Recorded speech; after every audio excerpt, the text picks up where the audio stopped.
श्री हरिशरणम।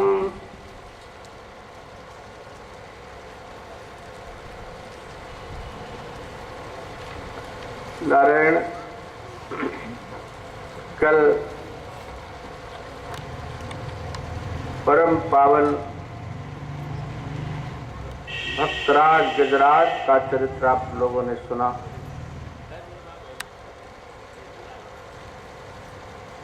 उसके बाद भविष्यत मनंतर के बाद रैवत चाक्षुष मनंतर का वर्णन करते हैं।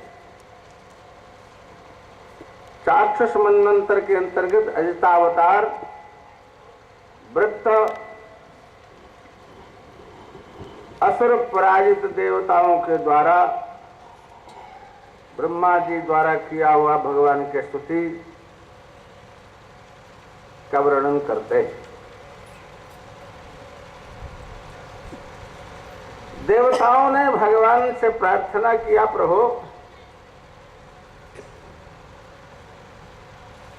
देवता और दैत्य दोनों आपस में लड़ते रहते हैं और दोनों में युद्ध होने पर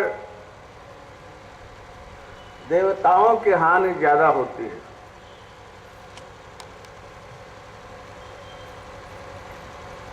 ऐसा कोई उपाय हो कि हम लोगों की रक्षा हो।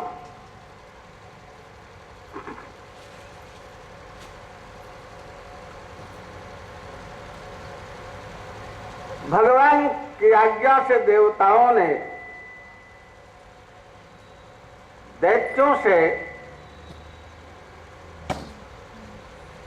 संधि करके समुद्र का मंथन किया। एक दिन दैत्यराज बलि अपने सभा में विराजमान थे।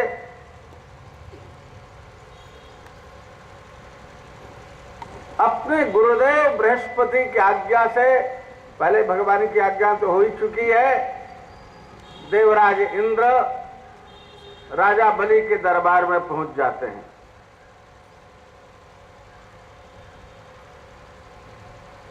समाचार भेजते हैं कि देवराज इंद्र आए हैं, मिलना चाहते हैं।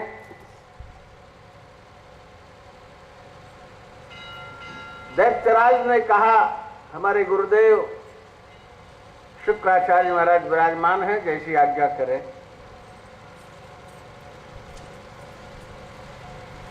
यद्यपि शत्रु की शत्रुता आपस में जाति कम है, लेकिन देवराज को निशस्त्र करके शुक्राचार्य भी कह देते हैं मिलने में कोई आपत्ति नहीं है, मिलना चाहिए। महाराज बलि जाकर के देवराज का स्वागत करते हैं। स्वागत से ले आकर के दरबार में आसन प्रदान करते हैं। अर्घपाद्य के द्वारा सम्मान करने के पश्चात और आने का कारण पूछते हैं। देवराज इंद्र ने योजना बता दी कि हम सब लोग देवता दानव आपस में लड़ते रहते हैं और बहुत सी जनधन की हानि होती है। हम लोग मिलकर के समुद्र का मंथन करें, उसमें से अमृत प्राप्त होगा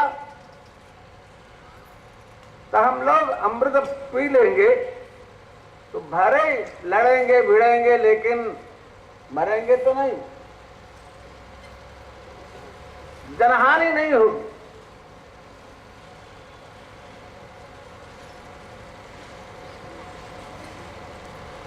प्रश्न था समुद्र मंथन में बहुत सी चीजें मिलेंगी, अमृत थोड़ी मिलेगा।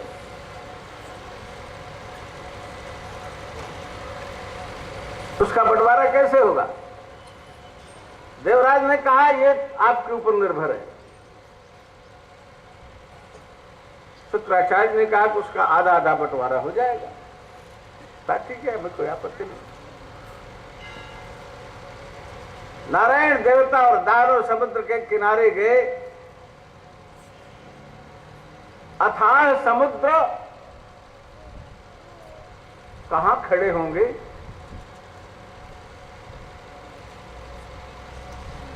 मथानी कैसे बनेगी? कौन संभालेगा इन सबको?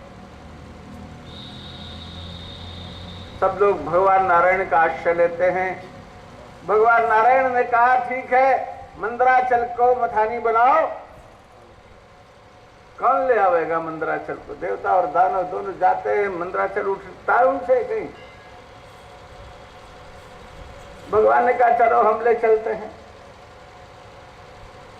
भगवान मंदराचल को उठा करके ले आए। समुद्र में कहा स्थापित करो सब लोग। अब समुद्र में मंदराचल को डालते हैं तो नीचे चला आ रहा है। कहा प्रभु अब कैसे हो? कहा हम देखते हैं, व्यवस्था बनाते हैं। तो कच्छपा अवतार लेकर के भगवान मंदराचल को नीचे से उठाते हैं। अब रई कहा मिले? कहा नाग बासुकी को रई बनाओ। नाग बासुकी को रई बनाया। देवता लोग मुख की तरफ खड़े हुए। दैत्य लोग नाराज हो गए, हम तुमसे कमजोर हैं जो पूंछ पकड़े? हम पूंछ पकड़ने के लिए थोड़ी, हम तुम्हारे बड़े भाई हैं। भगवान ने समझा रखा था कि देखो जब ऐसा दैत्य कहे तो तुम लोग छोड़ चले जाना। कहना हम पूछे पकड़ लेंगे, कोई बात नहीं। देवता लोगों ने वैसे किया, ठीक है भैया बड़े भाई हो, आप मुख पकड़ो, हम पूछे ही पकड़ लेंगे, कोई बात नहीं। बड़ी युक्ति से काम लिया भगवान ने। कुल देवता जल मरते उनके नाग बासुकी के श्वास से। अब मंथन होने लग गया तो सबसे पहले विष निकला हो। विष, किसी में दोष पहले प्रकट होता है, गुण बाद में प्रकट होता है। नारायण हलाहल विष का घड़ा, त्रिलोकी भस्म होने लग गया। देवता और दानव दोनों घबराए। भगवान ने कहा जाओ शंकर जी के पास, समुद्र के किनारे बहुत गर्मी है हो, हिमालय जाओ, कैलाश पर्वत पर वहां ठंडी रहेगी और भोले बाबा ही, भोले बाबा रक्षा कर सकते हैं। देवता और दानव गए, शंकर जी विराजमान है। कहा प्रभु कृपा करो। कहा क्या है? कहा विष पी लो, देख लो। मनुष्य कितना स्वार्थी होता है। अपने को बचाने के लिए शंकर जी से कहते हैं विष पी लो। मालूम पड़ता है कि हलवा पूरी दे रहे हैं बाबा जी को खाने को।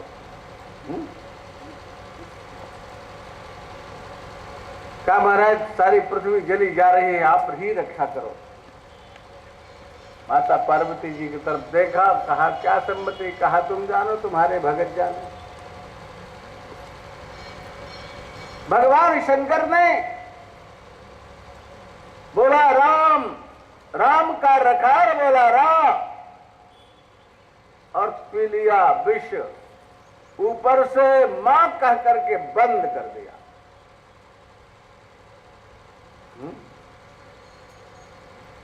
तुलसी राके कहत ही निकसत पाप पहाड़, पुनियावन पावत नहीं गए तमकार की वार। नारे बंद कर दिया, न नीचे जाने दिया विष को, न ऊपर आने दिया विष को। नीचे जाने देते थे। उनके हृदय में भगवान विराजमान है और भगवान के हृदय में सारा विश्व विराजमान है, तो सब नष्ट हो जाता। बाहर अगर आता, बमन हो जाता, तब भी सारा जगत नष्ट हो जाता। दोनों प्रकार से जगत का विनाश था, इसलिए भगवान शंकर ने रोक लिया। अहे हो, जो सबको मारता है वही विष उनके लिए आभूषण बन गया। भगवान का नाम नीलकंठ हो गया। नीलकंठ, ये बहुत दूर की बात नहीं है। नीलकंठ भगवान हरिद्वार से ऊपर ऋषिकेश से दाहिने पूर्व की तरफ विराजमान है। हमारे परम गुरुदेव और उनके गुरुदेव वहां कई बार रह चुके हैं। चातुर्मास भी वहां किया है महाराज जी ने। महाराज जी ने भी किया, उनके गुरु जी कृष्णानंद महाराज ने भी किया। एक बार तो वहां चातुर्मास कर रहे थे, कोई भगत नारायण महात्माओं की सेवा कर रहा था, तो एक यादव के यहां पैसा जमा कर दिया कि इन महात्माओं को आधा आधा शेर दूध पिला दे रहा है करना शाम को। अब वो तो बेचारा आखिर जात यही, दूध पिलाया, फिर दूध में पानी पिलाया, फिर पानी में दूध पिलाने लग गया, फिर धीरे धीरे पानी ही पिलाने लग गया।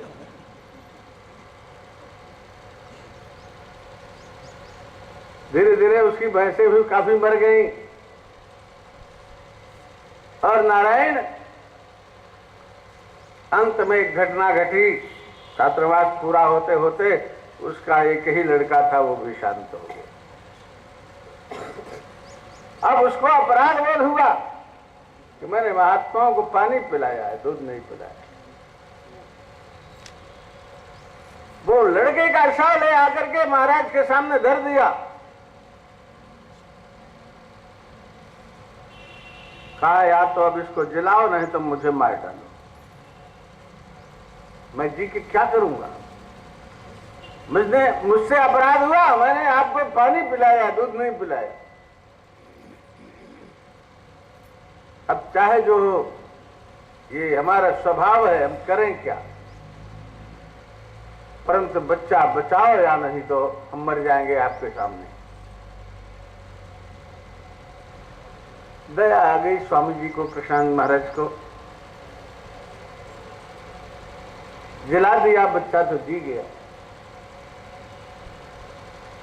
और एक आध दिन शायद चातुर्मास बाकी ही रहा। स्वामी कृष्ण सरस्वती जी महाराज ने कहा चलो अब यहां से, नहीं तो रोज मुर्दे जलाना पड़ेगा। मैं एक दिन पहले ही वहां से पूर्णिमा आ गई होगी, उड़ के चल दिए। तो नीलकंठ भगवान का विग्रह यहां विराजमान है। धीरे धीरे मंथन करते हुए बहुत सी चीजें मिली हो। श्रीमणि रंभा बारुणी अमीय शंख गजराज कल्पद्रुम शशिधेनु धन धन्वंतर विषबाज। वाह भाई वाह, बोलिए। हाँ पधा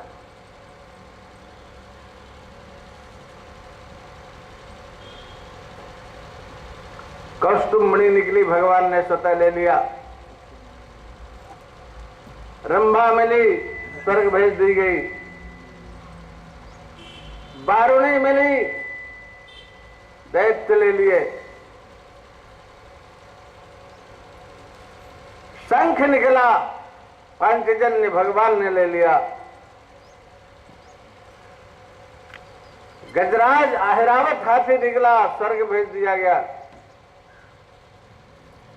कल्पद्रुम मिला, वह भी स्वर्ग भेज दिया। शशि भेज निकला, आकाश में आज भी विराजमान है, चंद्रमा के रूप में, चंद्रमा देवता है। कामधेनु मिली, वो भी स्वर्ग भेज दी गई। धन्वंतरी निकले भगवान, विश्व पहले ही निकला था। उच्चैश्रवा घोड़ा निकला, वह भी दैत्यों ने ले लिया। अंत में धन्वंतरी भगवान अमृत का कलश लेकर के प्रकट हुए। नारायण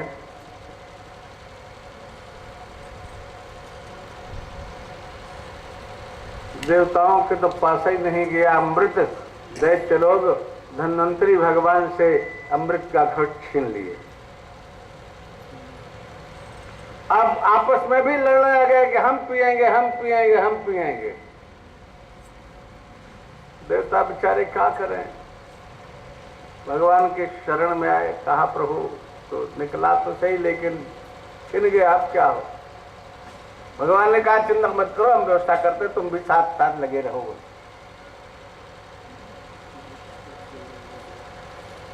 भगवान वहां मोहनी रूप से प्रकट हो गए। मोहनी को देख करके सब मोहित हो गए दैत्य लोग। पूछा देवी तुम कौन हो, कहा हमारा तो कोई लते पता नहीं, हम क्या बताएं, हम कौन हैं। परंतु तुम लोग कौन हो जो आपस में लड़ रहे हो। कहा हम कश्यप के पुत्र हैं, दैत्य और देवता। अरे तुम कश्यप ऋषि के पुत्र हो सब लोग और आपस में लड़ रहे हो। राम राम राम राम, क्यों लड़ रहे भाई, क्या कारण है।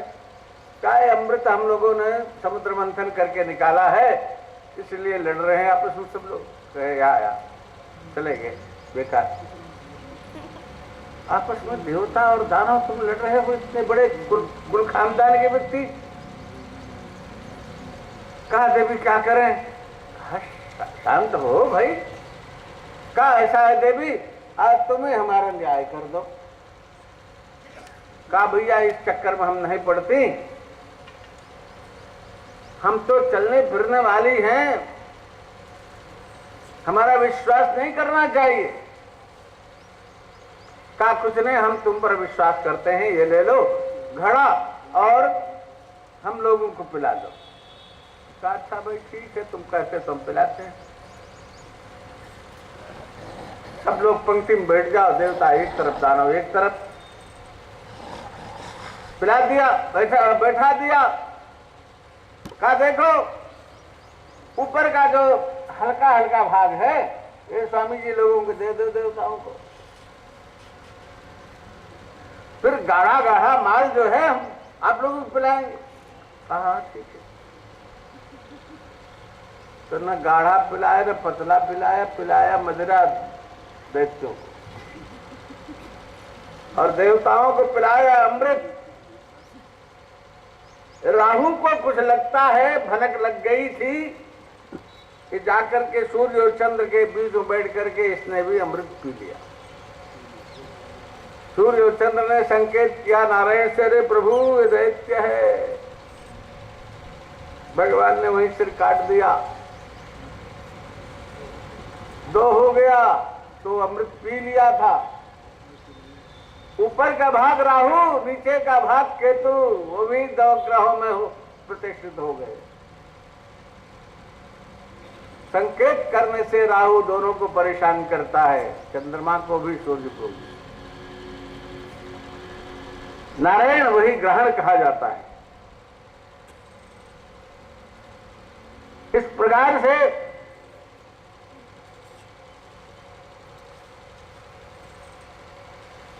भगवान ने दैत्यों और देवताओं को दोनों को यथा योग्य सामग्री बांट दी। राहु के मरने के बाद दैत्य तो जान गए, भगवान तो हो गए अंतर्धान। घड़ा फड़ा अमृत कहाँ गया, वो तो उनकी इच्छा से ही प्रकट था, उनकी इच्छा से ही अंतर्ध्यान हो गया वो भी। अब दोनों लड़ने लग गए, लड़ते लड़ते लड़ते लड़ते अंत में सारे दैत्य मर गए, राजा बलि भी मर गए। नारायण राजा बलि को बाद में गुरुदेव शुक्राचार्य ने जाकर के मृत संजीवनी से जीवित किया, और भी जिनके अंग सब ठीक ठाक थे उनको भी मृत संजीवनी का प्रयोग करके शुक्राचार्य जी ने जिलाया। नारायण और खूब अब तो देवता और दानव दोनों लड़ भिड़ करके समाप्त से हो गए थे। युद्ध का समाप्ति हुई। नारद जी ने आकर के कहा, काहे लड़ रहे हो तुम लोग? भगवान मोहिनी रूप धारण किए थे ऐसा भगवान शंकर ने सुना। पहुंचे, महाराज हमें मोहिनी रूप का दर्शन करा दो। भगवान ने कहा, वो तो देवताओं को अमृत देने के लिए रूप धारण किया था, दैत्यों को छलने के लिए, आप उसको क्यों क्या करोगे? कहीं नहीं महाराज, जब सभी अवतारों का दर्शन हमने किया तो मोहिनी रूप का भी दर्शन करना चाहिए। जय